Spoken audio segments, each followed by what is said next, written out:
O apoio e valorização à vida à distância é um tratamento espiritual desenvolvido pelo Centro Espírita Fé, Amor e Caridade de Tramandaí. Este trabalho é realizado há 8 anos sob a coordenação espiritual de Ivone Pereira e demais benfeitores. Este tratamento espiritual visa atender o indivíduo em suas necessidades, bem como assistência espiritual de toda a família, encarnados e desencarnados. O tratamento deve ser realizado por 6 semanas, durante todas as segundas-feiras, no horário das 16 horas até as 16h30. Cada assistido deve permanecer conectado com a equipe espiritual, iniciando pela prece simples de abertura. Logo após, deve iniciar a leitura do Evangelho segundo o Espiritismo, no capítulo e item sugerido anteriormente. Ao término da leitura, deve-se fazer a prece de encerramento, agradecendo a assistência e a companhia dos benfeitores espirituais. Para finalizar o tratamento, é necessário o autoabraço, reconectando-se consigo mesmo. Boa tarde, amigos. Bem-vindos a este trabalho de atendimento espiritual à distância, apoio e valorização da vida, sob a coordenação espiritual de Ivone Amaral Pereira. Vamos nos colocar em sintonia com essa equipe de benfeitores espirituais para nos acompanhar neste momento de fé, amor e caridade através da prece de abertura.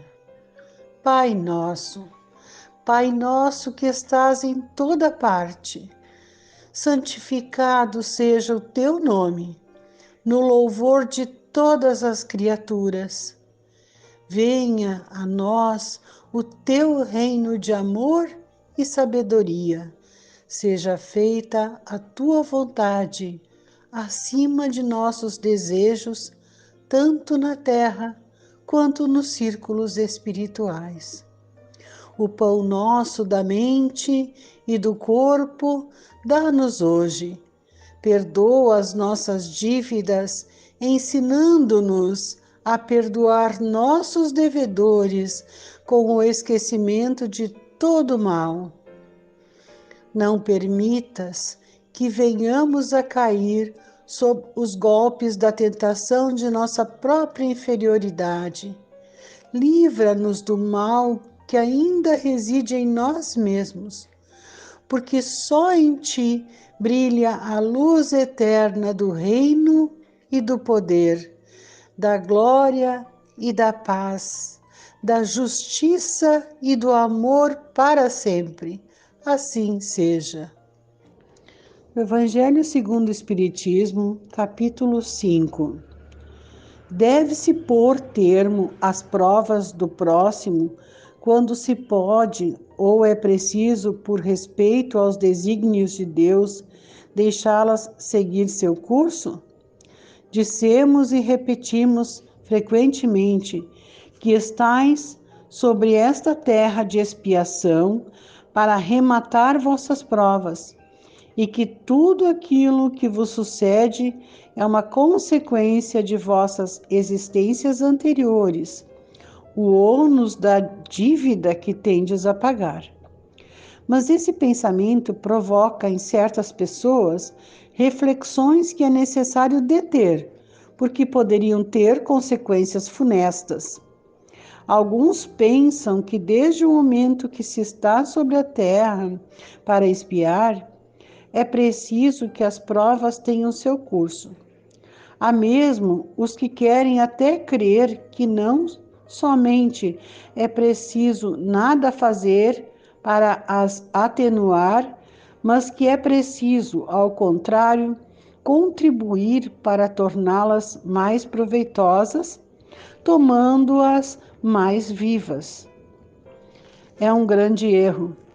Sim, Vossas provas devem seguir o curso que Deus lhes traçou. Mas conheceis esse curso? Sabeis até que ponto elas devem ir, e se vosso Pai misericordioso não disse ao sofrimento deste ou daquele dos vossos irmãos: tu não irás mais longe? Sabeis se sua providência vos escolheu não como instrumento de suplício para agravar os sofrimentos do culpado, mas como o bálsamo de consolação que deve cicatrizar as feridas da sua justiça tinha aberto? Não digais, pois, quando virdes um de vossos irmãos atingido, é a justiça de Deus. É preciso que ela tenha seu curso, mas dizei ao contrário. Vejamos que meios nosso Pai misericordioso colocou ao meu alcance para abrandar o sofrimento de meu irmão. Vejamos se minhas consolações morais, meu apoio material, meus conselhos não poderão ajudá-lo a vencer esta prova com mais força, paciência e resignação. Vejamos mesmo se Deus não colocou em minhas mãos o meio de fazer cessar esse sofrimento, se não me foi dado como prova também, como expiação talvez, deter o mal e substituí-lo pela paz. Ajudai-vos sempre, pois em vossas provas respectivas, e não vos considereis jamais instrumentos de tortura. Esse pensamento deve revoltar todo homem de coração, sobretudo ao espírita, porque o espírita, melhor que todos os outros, deve entender a extensão infinita da bondade de Deus.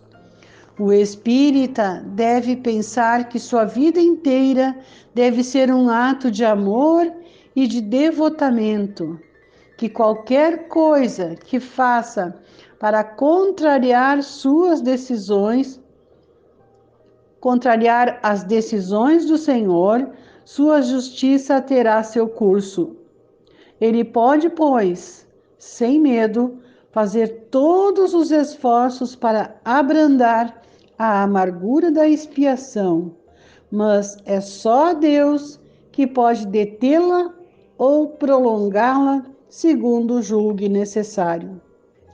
Não haveria um grande orgulho da parte do homem em se crer no direito de revolver, por assim dizer, a arma da ferida?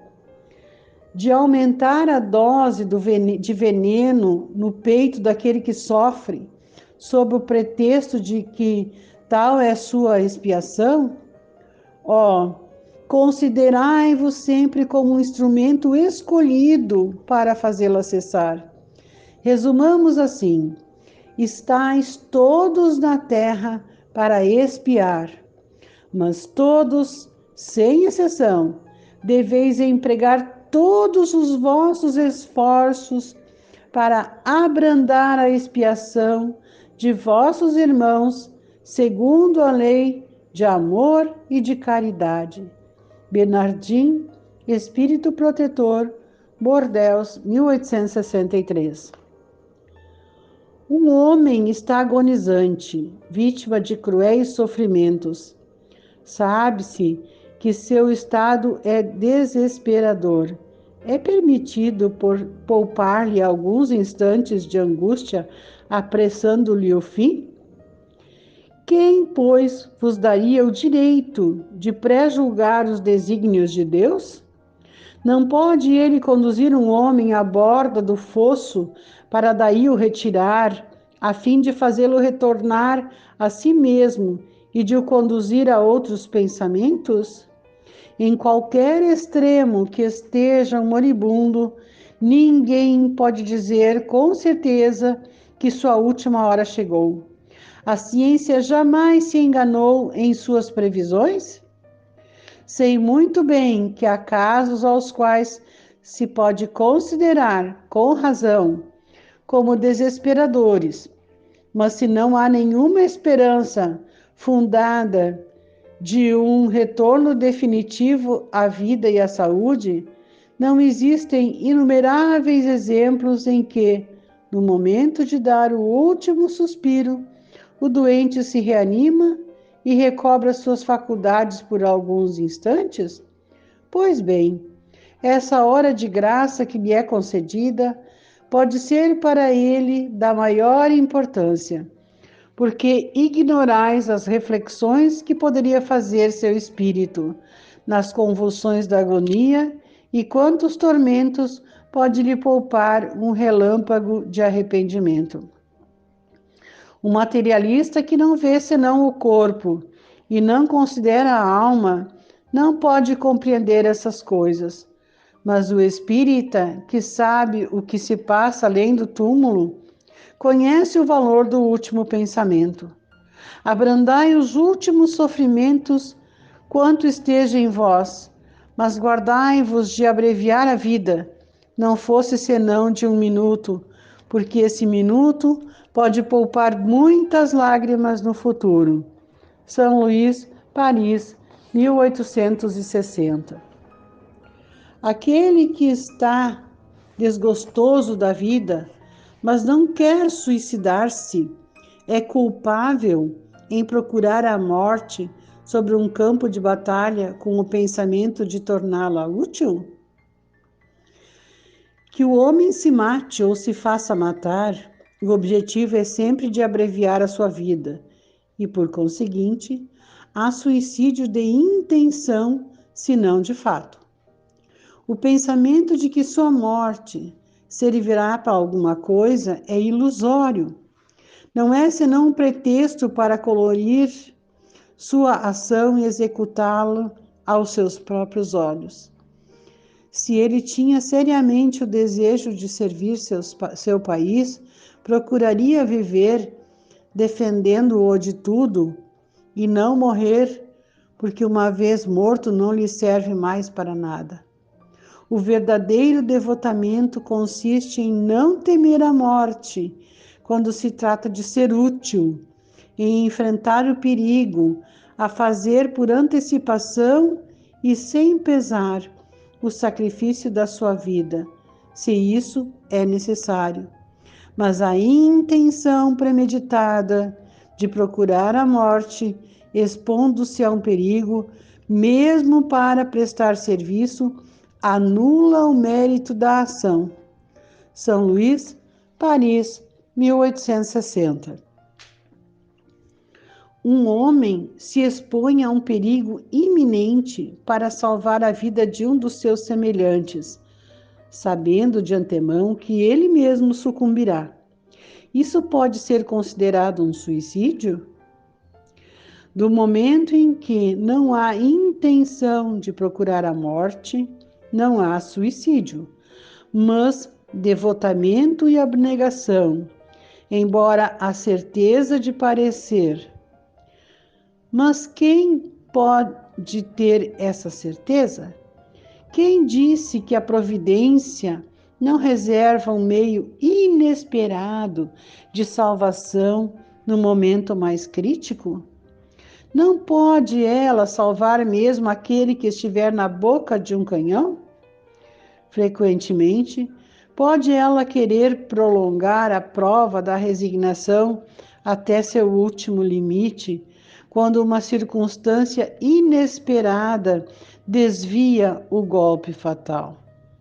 São Luís, Paris, 1860. Aqueles que aceitam seus sofrimentos com resignação, por submissão à vontade de Deus e com vistas à sua felicidade futura, não trabalham senão para si mesmos e podem tomar seus sofrimentos proveitosos aos outros? Esses sofrimentos podem ser proveitosos a outrem, material e moralmente. Materialmente, se pelo trabalho, as privações e os sacrifícios que se impõem contribuem para o bem-estar material do próximo, moralmente, pelo exemplo que dão de sua submissão à vontade de Deus. Esse exemplo do poder da fé espírita pode estimular os infelizes à resignação, salvá-los do desespero e de suas funestas consequências para o futuro. São Luís, Paris, 1860. Capítulo 6. O Cristo Consolador. O jugo leve. Vinde a mim, todos vós que sofreis e que estáis sobrecarregados, e eu vos aliviarei. Tornai meu jugo sobre vós, e aprendei de mim, que sou brando e humilde de coração, e encontrareis o repouso de vossas almas, porque meu jugo é suave e meu fardo é leve. São Mateus, capítulo 11, versículos 28, 29 e 30.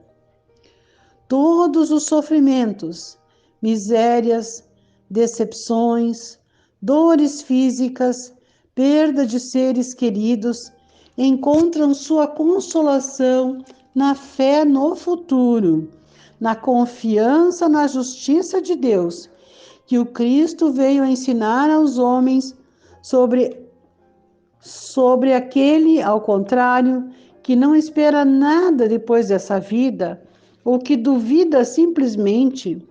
As aflições se abatem com todo o seu peso, e nenhuma esperança vem suavizar-lhe a amargura.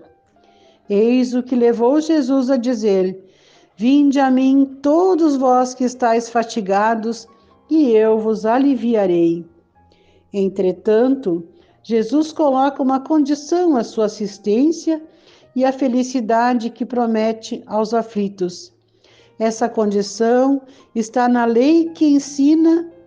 Seu jugo é a observação dessa lei, mas esse jugo é leve e essa lei é suave, uma vez que impõe por dever o amor e a caridade. Consolador prometido.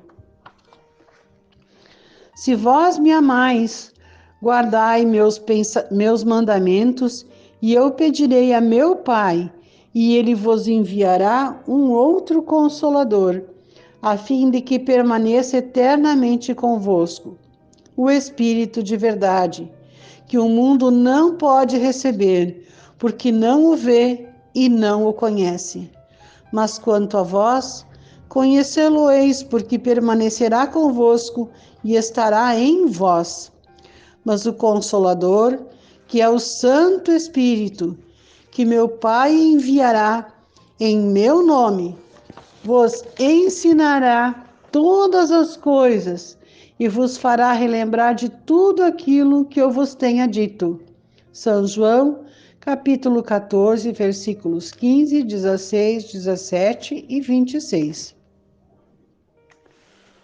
Jesus promete um outro Consolador, o Espírito de verdade, que o mundo não conhece ainda, porque não está maduro para conhecê-lo, que o Pai enviará para ensinar todas as coisas e para fazer recordar aquilo que o Cristo disse. Se, pois, o Espírito de verdade deve vir mais tarde ensinar todas as coisas, é que o Cristo não disse tudo. Se ele vem fazer recordar aquilo que o Cristo disse, é porque isso foi esquecido ou mal compreendido.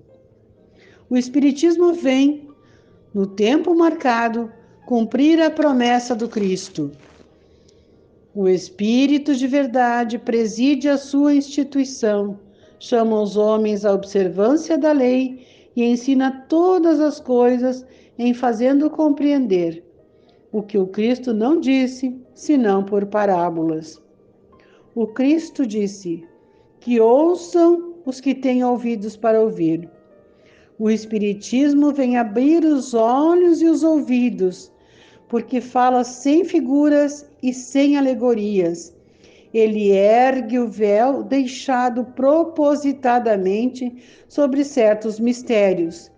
venha, enfim, trazer uma suprema consolação aos deserdados da terra e a todos aqueles que sofrem, dando uma causa justa e um fim útil a todas as dores.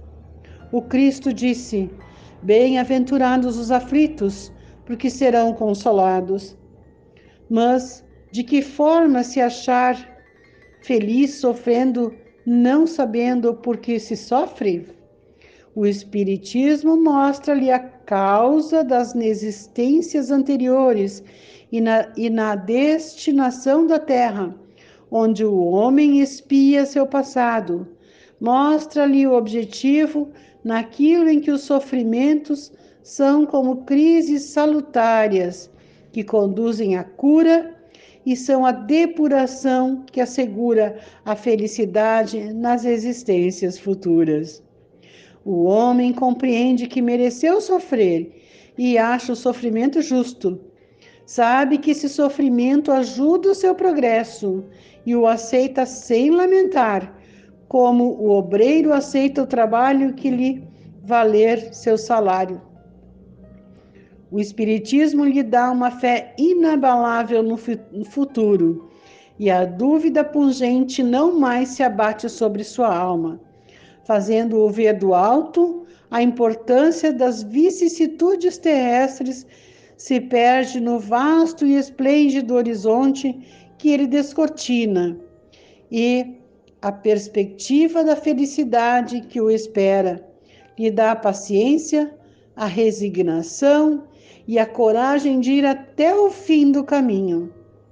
Assim, o Espiritismo realiza o que Jesus disse do Consolador prometido: conhecimento das coisas que faz o homem saber de onde vem, para onde vai e por que está na terra, chamamento aos verdadeiros princípios da lei de Deus e consolação pela fé e pela esperança.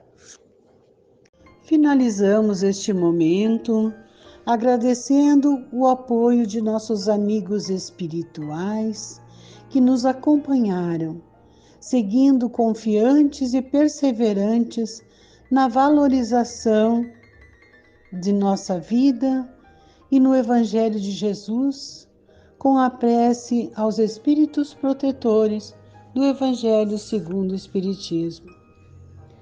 Espíritos sábios e benevolentes, mensageiros de Deus, cuja missão é assistir os homens e conduzi-los no bom caminho, sustentai-me nas provas desta vida, dai-me a força de suportá-las sem murmurar. Desviai de mim os maus pensamentos e fazei com que eu não dê acesso a nenhum dos maus espíritos que tentarem me induzir ao mal. Esclarecei minha consciência sobre meus defeitos e elevai de sobre meus olhos o véu do orgulho que poderia impedir-me de os perceber e confessá-los a mim mesmo. Vós, sobretudo, meu anjo guardião, que velais mais particularmente por mim, e vós todos, espíritos protetores, que vos interessais por mim, fazei com que me torne digno da vossa benevolência. Conheceis as minhas necessidades, que elas sejam satisfeitas segundo a vontade de Deus. Que assim seja.